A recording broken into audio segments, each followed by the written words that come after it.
Hello, Talisa Yorke. How are you? I'm great, thanks. How are you?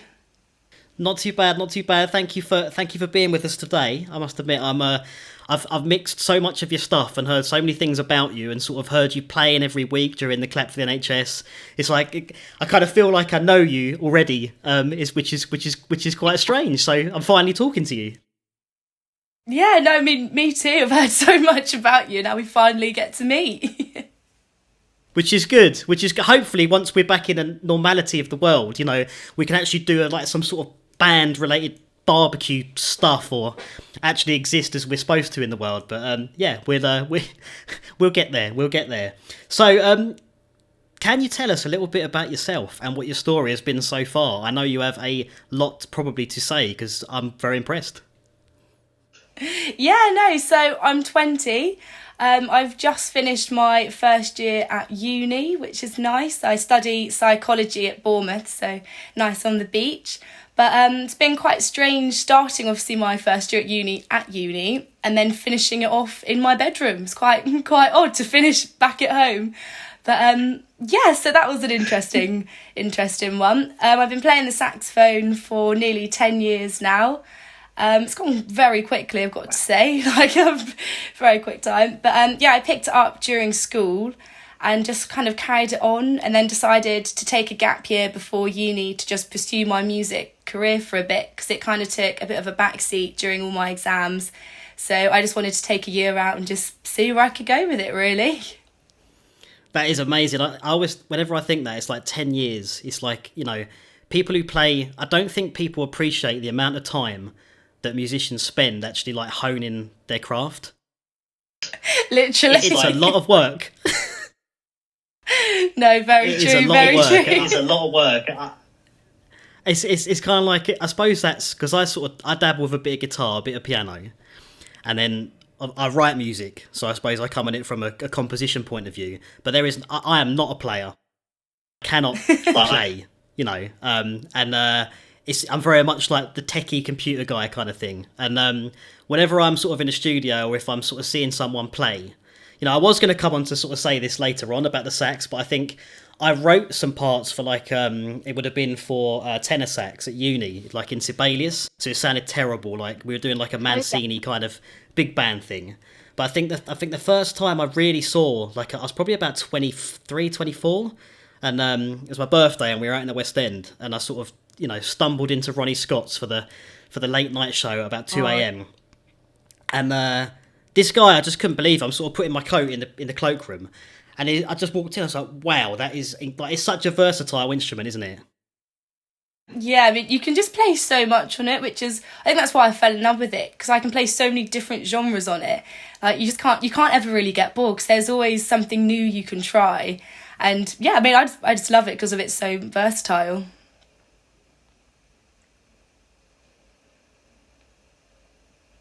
Oh, I think I lost you for a bit there. I got you back. Skype connections. I got you back. Hang about. So yeah, I mean, what do you think? What do you think sort of prompted you to kind of get into sax? I suppose, like, from, if you're going back 10 years, what do you think was the first thing that made you think, "Yep, I want to play this"? Yeah, well, it was mainly actually at school. So when I started secondary school, they sent an email round to my parents saying they kind of recommend for us to learn an instrument, and they just had a list of all the different ones they offered. And there was just saxophone on there, and I just thought, you know what, this is quite a cool instrument. Let's just give it a go and see. And my family were a little bit wary because I don't really come from a musical family, so they were like, yeah, just give it a go and see how it goes, really. And then 10 years later, I'm still playing and loving it. So it just really originated from school. Amazing. It's really good to hear as well that the kind of like that they push that. I hope they always continue to push music at school, because I think like, I didn't, like you, I don't come from a musical background at all, and I think like it's kind of, a lot of the time parents don't know what to do, so it's like the school, if you've got a great music teacher as well. I had a pretty good music teacher, to be fair, at primary school, and she kind of I didn't understand it at all. I mean, we were just hitting snares and like mucking around with synths and whatever else, and none of it was really particularly. It was later that I got serious with it. But that is, I think it's cool that the school can do that. And obviously, if you find something like you did and you kind of continued with it, it's who can say anything bad about that? I think you're right in saying that. I mean, like looking at saxes, and it's like if you're writing for a sax as well, it's like there are so many different types of saxophones, right? Right. Yeah. How do you because I mean, I suppose like I said, I reckon I wrote really for tenor when I was doing the Mancini style stuff, because it's your Pink Panther-esque sort of timbre. I mean, I'm sure there's people who literally have, like, you could end up with a whole room of saxophones. And when I looked at, I did a little bit of research, obviously, before speaking to you. I looked at the contrabass sax, and I think it's about 3 of me. Yeah, it's massive. It's like, how the hell are you gonna? Just like, really? That is just incredible. I mean, do you play a few types, or do you tend to stick? Like, where would you say you feel home in terms of saxophones? Yeah, so my home saxophone is definitely the alto sax, but through school there's so many bands that you could join, and once they kind of realised that you're good, you kind of get put into all these different bands. So and it was quite good actually, because in each band I played a different saxophone, so it gets you playing all the different ones. Like, I remember one concert I went from playing the baritone, which is equally quite a big saxophone, to playing the straight soprano, which is obviously a lot smaller. So I kind of ran off stage with one massive sax and ran back on with a little one. But no, I mean, once you can play one, you usually can play the others. You just obviously need a bit more breath for the bigger ones.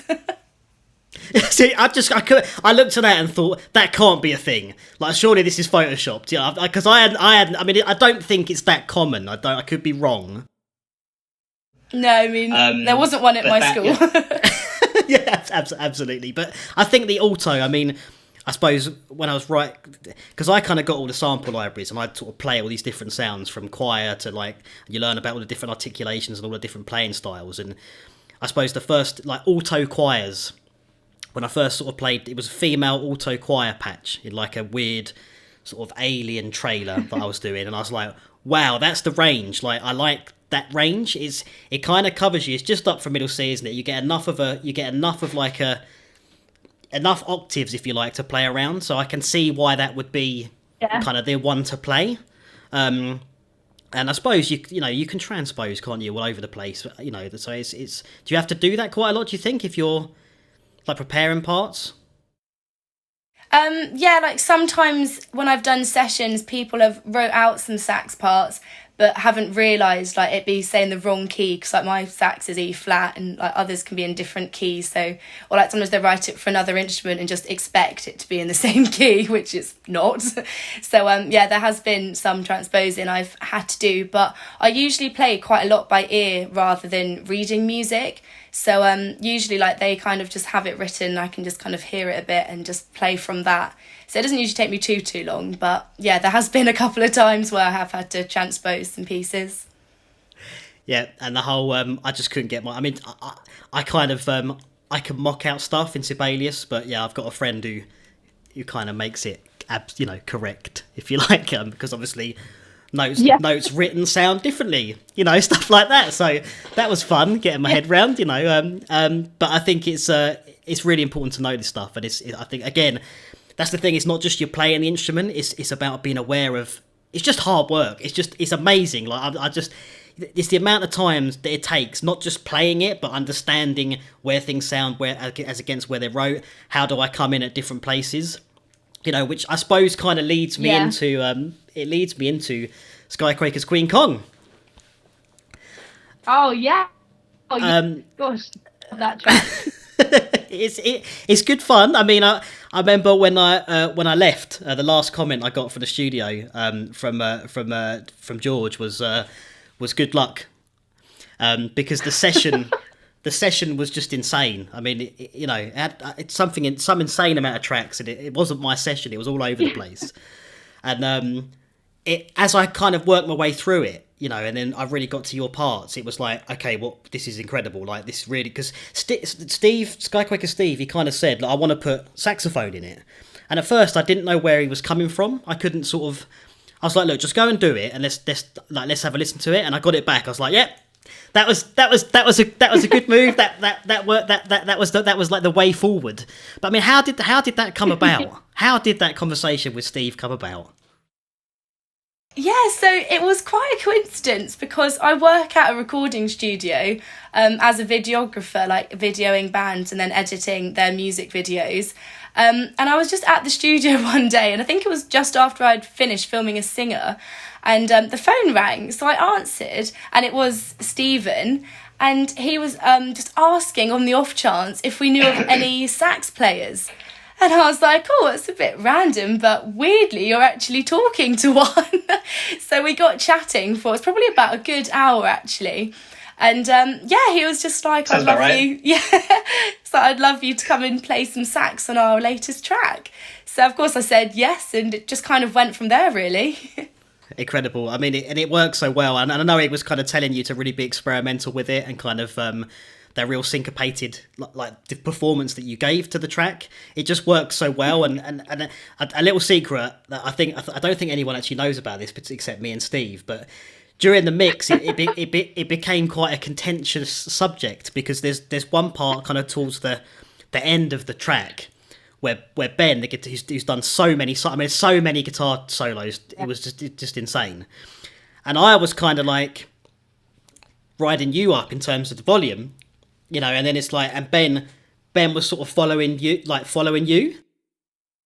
Yeah, we managed to engage it. It's like, and I thought, how do I treat this? Because I wanted you guys to almost move together, if that makes sense. Like, so it ended up being a whole thing with putting all these mixing stuff. So I kind of threw an echo of you over to the left speaker and then put parts of Ben's over to the right. And it was like, I'm not losing Tilly's sax.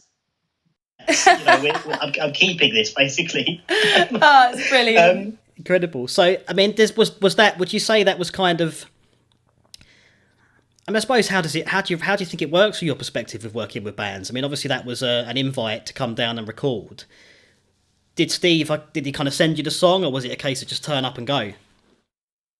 It does vary. I do usually like to have a little listen of the song before I turn up to just play it. So I did ask for Stephen to send me that track. So I kind of knew like what I was expecting it to sound like. But I just mean by the end of that track and after I'd heard everything mixed together, because I think I was one of the first on it maybe, but I just by the end mix just sounded so different. I was like, wow, this is amazing. Like, it just sounds so nice. Everything's come together. And yeah, no, I just thought it was a really cool track to be part of. Thank you. I spent about 30 hours, I reckon, in that session. So I'm glad you were happy with it. That's always good to hear. And then of course, to hear, you know, because there was another conversation when we went back to do Thank God for Rock and Roll, which came out last month, and it was like, should we get Talisa back? And to which I was like, yes, we should get Talisa back. So and yet again, it's just it works really well, I think, for their sound, because they really are kind of like, you think they're just a rock band, Skyquaker, but the more you delve, it's like, oh, okay, they're a lot more than just a rock band kind of thing. Not that there's anything wrong with being just a rock band. I love rock, but like, there's a lot going on under the surface there, and I think it just, you know, thanks so much for helping Steve and the guys out, because it really did bring those tracks to life. Yeah, no, I mean, I really enjoyed doing it. It was a bit different to what I usually do, but I actually quite enjoyed the challenge of it. I mean, Stephen's just great. Like, he has all these ideas and he just like shouts them all at you, like, try this, try that, and you're in the studio booth like, yeah, okay, let's just see where I go with this take. So I mean, you do end up with so many takes. Like, as you said, the whole tracks, there was thousands of them. But no, it was really fun. It was just a bit of a challenge, but I did really enjoy that. It's good to hear. Steve is definitely a ball of energy. I love it. Yeah, he's absolutely a ball of energy. I love the guy. I would say, which leads me on nicely again. So, because you mentioned it, which I like. So, in terms of like genres, because I know you've covered so many genres. I can just tell it from, obviously we'll come on to talk about the Clap for the NHS that you did, you know, but there were so many different styles that you threw into that, you know, and you know, if we all stuck at home, I was tuning in, I thought it was great. It was a real sort of, it was a real like noteworthy thing to do, and good of you to do it. Do you think that you've got almost because I suppose me being a composer, I get chucked around a lot as well, and sometimes I'm a bit like, oh, this is a bit out of my comfort zone, or I quite like this, and then but I've got like a home, I suppose, which to be honest is probably strings, atmospheres, and piano. To be honest, is probably like my home place. Do you have almost like a home in terms of sax, or are you just throw it at me?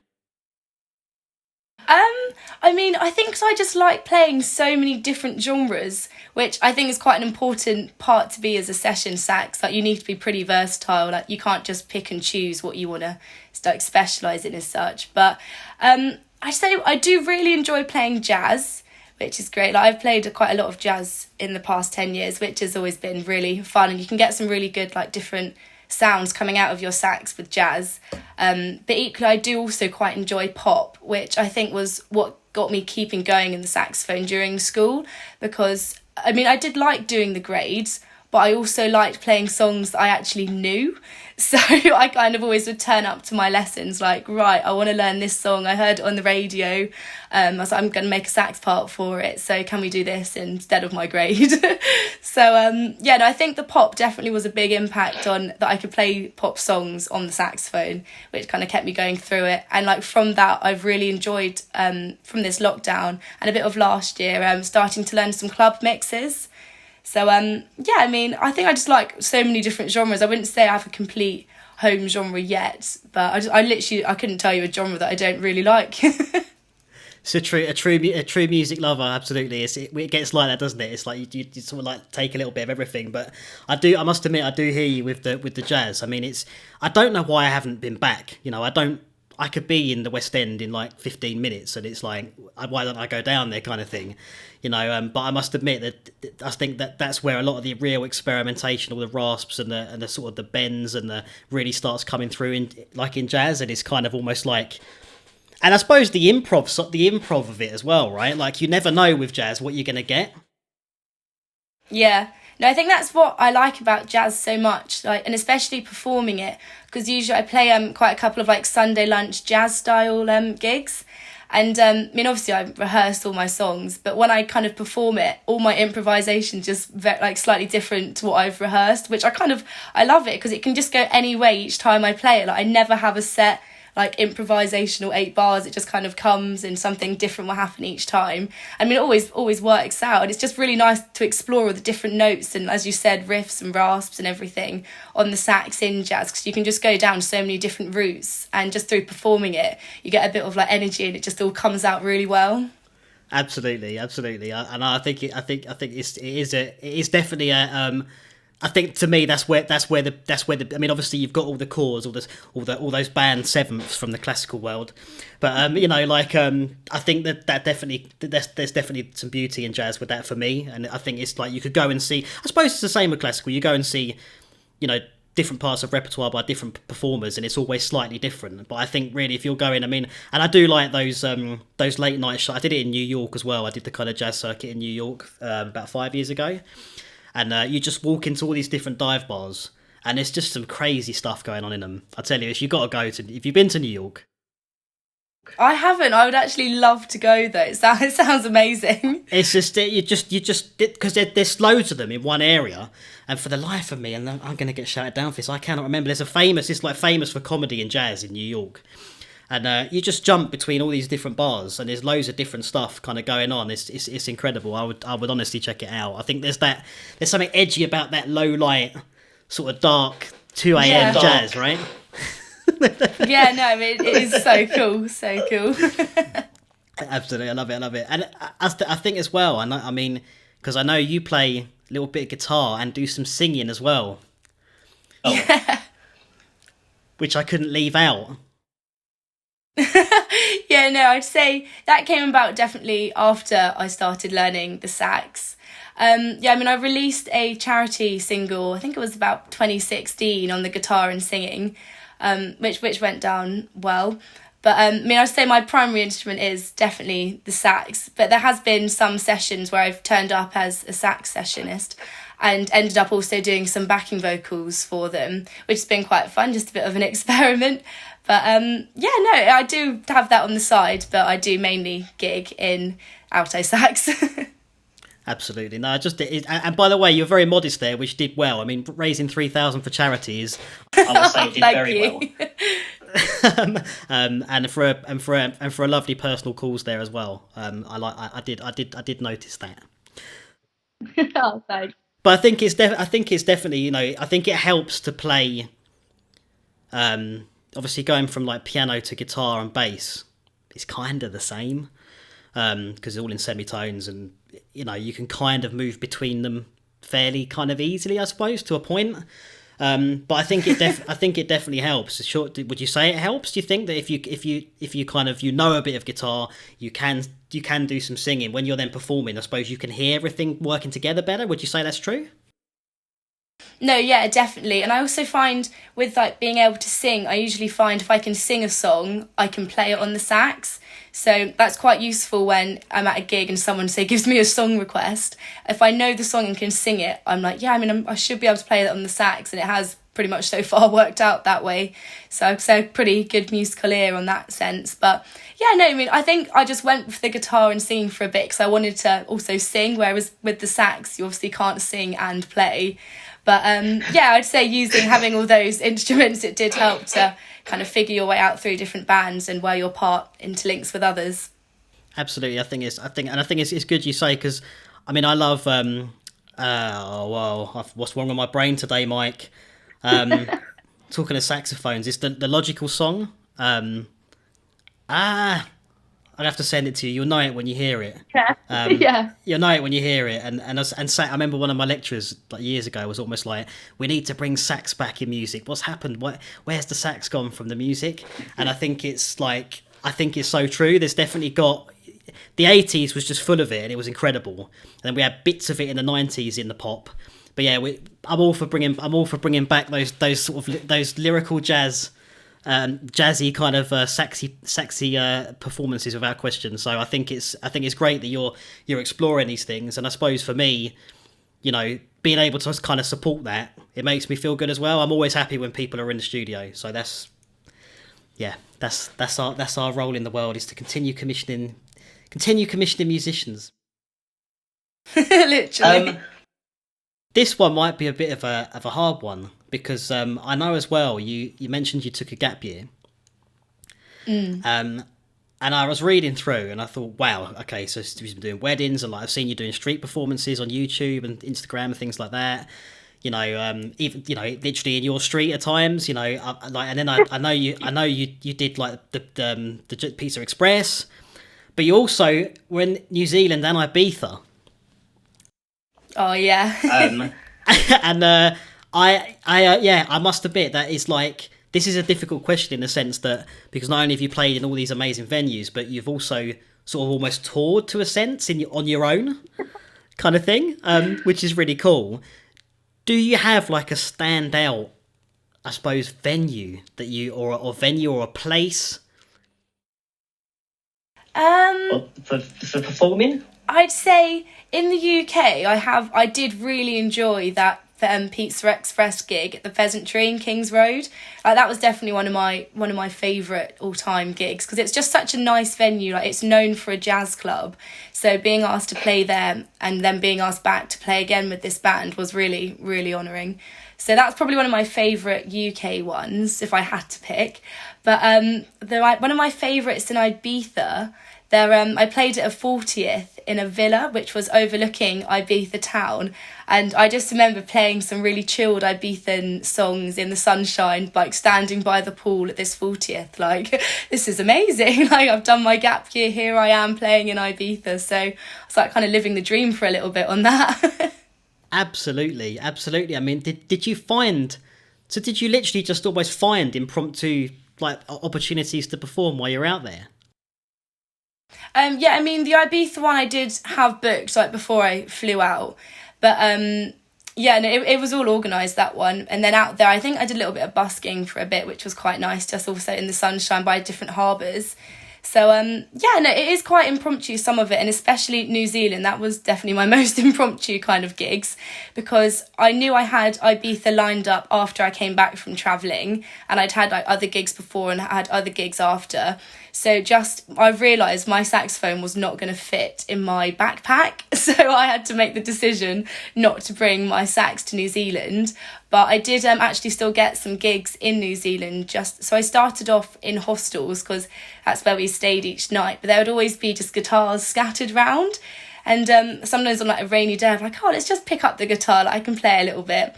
And then next thing you know, you're kind of just singing to the rest of the hostel one evening with some drinks, which is quite nice. And then, so then in some different bars, I actually ended up singing in New Zealand as well, pretty impromptu. But there was this one bar where the manager came out and was like, can you just sing the rest of the evening because you're getting us loads of customers, and we'll just give you and your friends free drinks all evening. So I was like, well, yeah, sure, why not? So, I mean, I've made quite a lot of good friends travelling because I got everyone free drinks. But, so yeah, that was very impromptu, but it was probably one of the highlights of my music career because it was so spontaneous, but it was really fun. It's just amazing, like the fact you can jump somewhere else and do that. And again, the singing and the guitar comes in because you didn't have your sax, but you can still participate. So it's, yeah. I must admit, my sister, and she was in Australia, and she was sending me clips where she'd be in hostels and someone's playing a guitar, and I thought, oh man, and I'm at work. But I think you really can. I mean, I think you really can. I mean, would you say that? Because one of the questions I have for you was like, if someone was going to literally do that, because I think it's really important to get out there. I think a lot of us kind of. You spent 10 years in your room learning how to play the instrument, right? And then it's like, where do we go from here kind of thing? Like, and I think a lot of people struggle with that. I really do. So one of my questions was going to be like, if someone was going to say, right, I'm tired of this, I want to go traveling, I'm taking my instrument with me, I want to kind of do some things. Do you have any advice for that? I mean, obviously, I know you booked Ibiza in advance, so I suppose you had like an ending point, I suppose, which is probably quite a smart thing to do. Like, would you say just get out there and do it, or? Yeah, no, definitely. I would say, especially from New Zealand, with not going on the intention specifically to play music, but then ending up doing quite a fair bit of gigs around New Zealand, I'd say just you got to take any opportunity that you get, because you also don't know the contacts you're going to get from it. Like, there was a couple of gigs where I had different DJs come up to me and just were like, we're actually also from the UK, but we're travelling around New Zealand, Australia way. And they're like, when we're back, it'd be great to get some sets together. So I'm quite looking forward to doing some stuff with them after this current circumstances are all over and we can hopefully all meet up again next year. But I just say the contacts you can get from different people's experiences and stuff is definitely worth saying yes to any opportunity you're given. I think that's solid advice, I really do. And I think as well, it's kind of one thing I've got, I just have to open a note because I couldn't see it in my other notes. Music video, Sail Away. Oh, yes. Good old Sail Away. How did that come about? Yeah, so George McFarlane, who works at the recording studio I also work at, we just decided to start getting a little project together. I think it's probably about 2 years ago now, actually. We decided to do some like Ibiza chilled and Ibiza club mixes. So, we got Sail Away put together. It's like a joint project that we do. And it was meant to be released this year, but just under the current circumstances, we've decided to postpone it to next year. And that gives us a little bit more time to finalise the other songs going into this album and just recheck them, see if we want to re-record anything. But and that was quite good actually, Sail Away, because it's technically done. So when I was in Ibiza, I could also actually film the music video for it.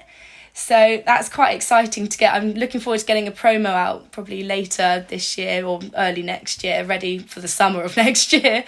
But so no, that is a good dance track, very Ibizan style. So I'm looking forward for everyone to be able to hear that when it can come out. I did think, because I saw it was like summer 2020, and I'm thinking, Yeah. that might not be that might not be a thing. Like, there's so many things, right? You read people's profiles where it's almost like they've taken the release date off because they don't know. Yeah. That kind of thing. I do think that is like, that was one kind of like the traveling side of it, but from a musician's point of view, I think that's really cool. And like hearing about you kind of, you're getting free drinks, and it's like, you know, it wasn't even about like necessarily making money. It's like, well, hey, I'll sing and I'll get drunk. Yeah, that's fine. No, it was a really good experience, to be fair. I mean, I wouldn't say I actually drunk that much because I was singing most of the night, so I'm probably owed a couple of drinks, to be honest. But no, it was really fun. Like, it's definitely a highlight when I look back on it. Like, this was a very spontaneous thing I did, but it was really worth it. I don't think you're going to forget that anytime soon. That's for sure. That's a memory for life that you've got right there. Which is, you're not going to forget that one. I suppose in some ways you've kind of covered it. Have you got? But I love this one because I know, like, working with musicians, every time I'm in a studio or I'm kind of like at a gig, something will be happening somewhere. Something will be happening somewhere. Someone's getting into trouble, or there's some mischief going on, or like there's something happening, basically. What do you think the most? And again, this is difficult because there's probably loads of them, right? But do you have any like amusing things, I suppose, that's happened when like recording or playing live that sort of still makes you chuckle? I'd say I've definitely got two that I can say that make me chuckle. So one of them was, I was playing at a garden party at a hotel, and there was this really cute dog, and I just didn't realise this was a thing. But when you start playing the saxophone, I think something to do with the pitch and then the dog's hearing, it just makes them howl along to what you're playing. So I just remember playing the saxophone with this dog and his family, like, all sat opposite, and they just all started howling like the dogs. It was just so funny. I was like, oh my gosh, all these dogs like howling along, and all like the adults are looking at me like, oh my god, I'm so sorry for like interrupting. I just remember thinking that was really funny, just having all these dogs start howling along to all different tunes that I was playing.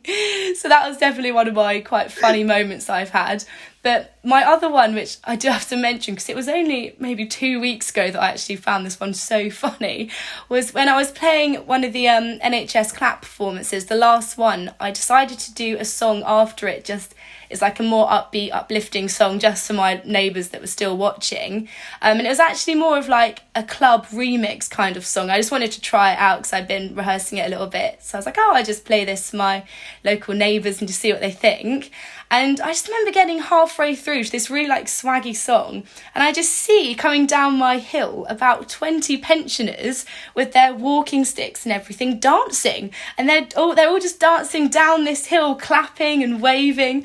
And I just remember playing, thinking, oh my gosh, like this is just not what I was expecting. I didn't think they'd enjoy this kind of music, and they all came down, they were all dancing around, like it was amazing. Like they came and chatted to me after and were like, I loved that last song, it was so good.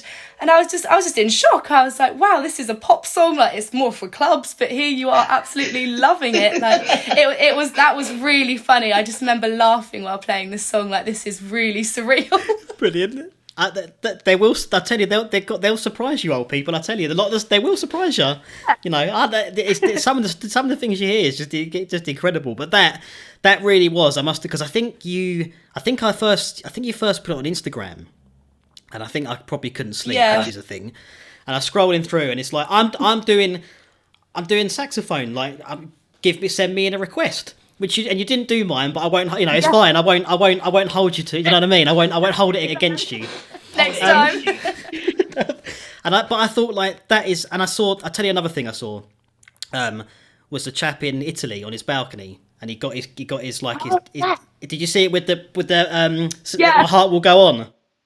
Yes, actually I've seen that. And then the camera pans, and this fella's sort of hanging out of his balcony with his sax, and he's sort of joining. And I thought that it made me laugh. B, I thought it was incredible, you know. And like it's just like the baseline like humanity in it was just incredible, you know. All these, because Italy were like, I mean, we were locked down, but they were locked down, and all these balcony performances suddenly became a thing. Yeah. But I think it really is like music's always like a. I mean, obviously, I know with you obviously doing the charity song and then everything you've done, in terms of the claps, I'm not trying to put words in your mouth, but I gather music has a healing sort of quality to it. Would you say that's true for you?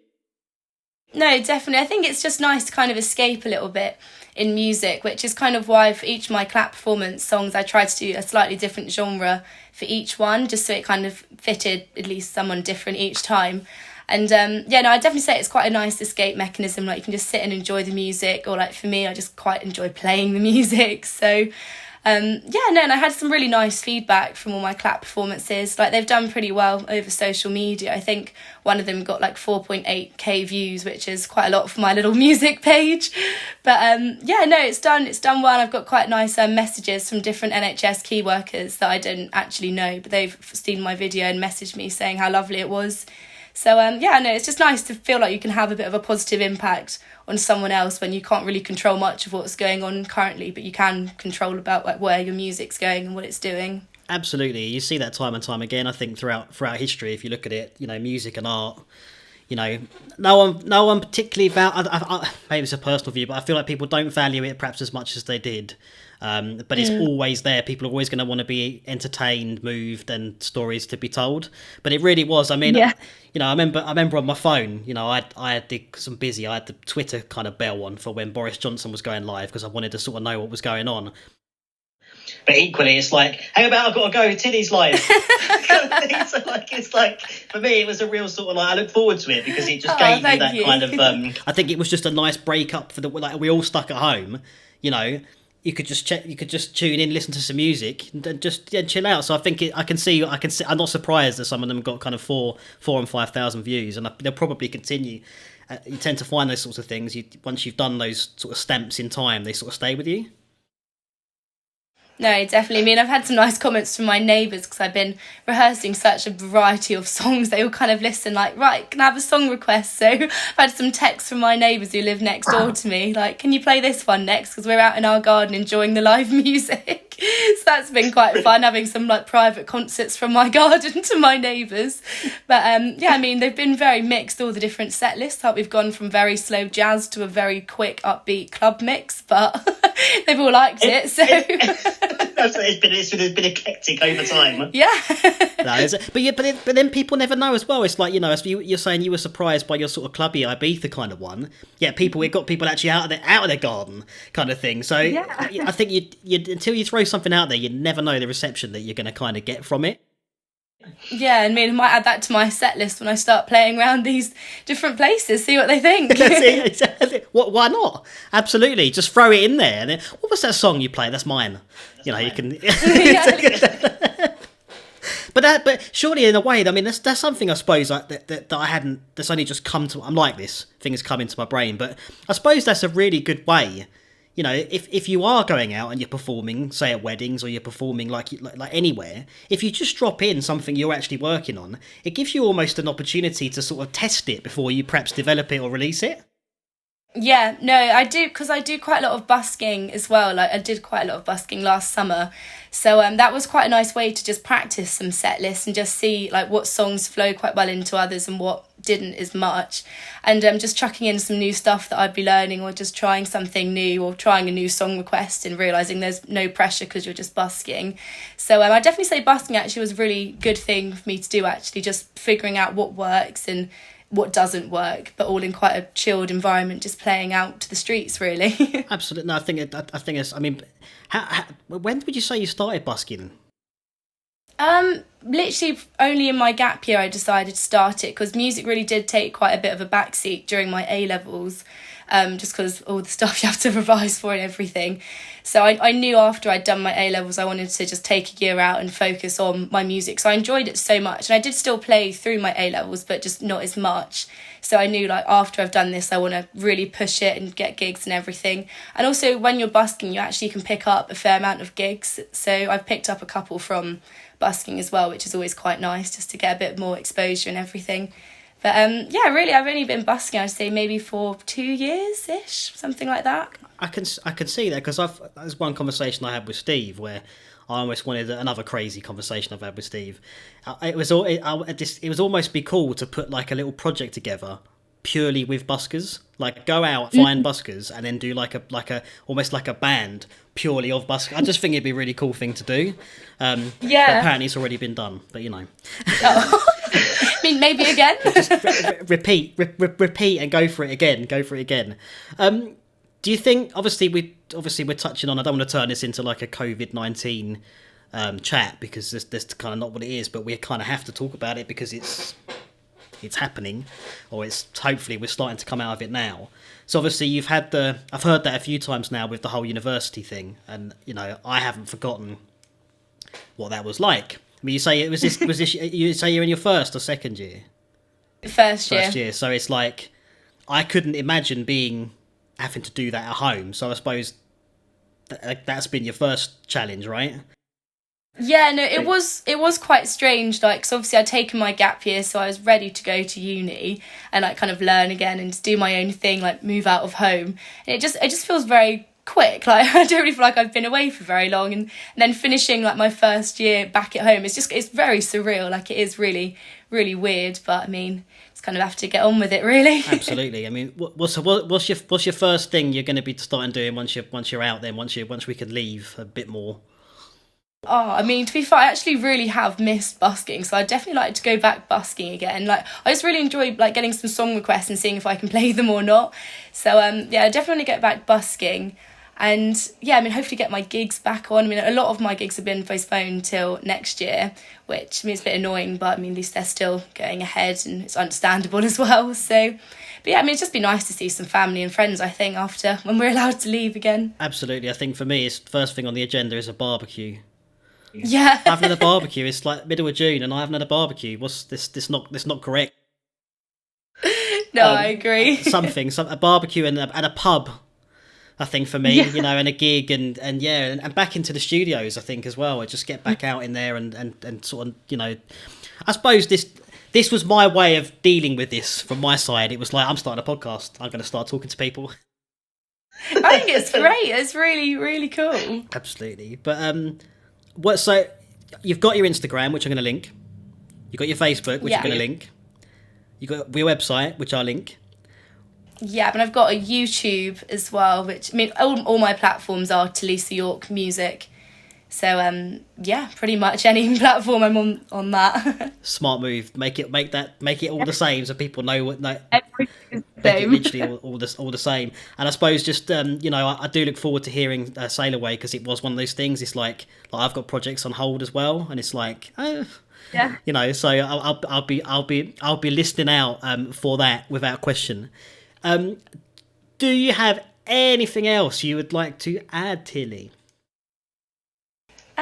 I don't think I do. I think we've covered everything, really. I mean, hopefully we can actually get to meet face to face after all this. After all this time, I feel like it probably would make sense. Like I say, it is lovely to see that you actually exist. You know, and I can actually talk to you. Pointing back at you. I mean, it's even because you're even in the Queen Kong video. So, okay, yeah. You know, so it's like, okay, you know, but yeah, no, honestly, I think it really, and it's opened me up again to which has been great in terms of like, you know, because when Steve sort of said I'm going to start putting sax, I thought, I'm not sure about that, mate. Like, I thought we were going for a real rock, but it completely worked, and it was completely the right choice.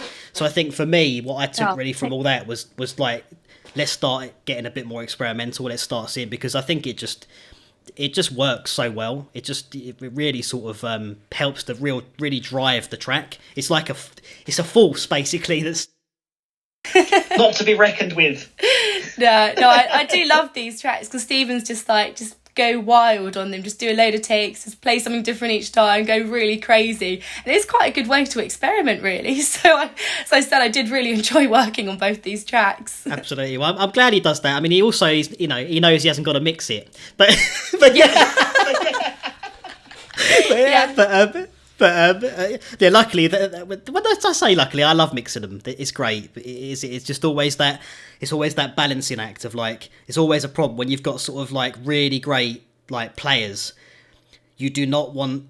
You can't have 5 people singing at the same volume. So it's like, how do you how do you manage that? It's always a little bit of an issue, but I think we got there. I think we got there both times. George did a great job on Thank God. So yeah, well, Tilly, I mean, it's been lovely speaking to you. It's lovely meeting you. Thank you for spending the time to talk to me. No, thank you for having me on. Absolutely, and we'll, if ever there's something going on, like, and you want to sort of push it out, just send me a message and we'll get on again and talk about it, right? Thank you. No worries. Enjoy the rest of your day, all right? You too. I'll see you soon. See you later. Bye. Bye.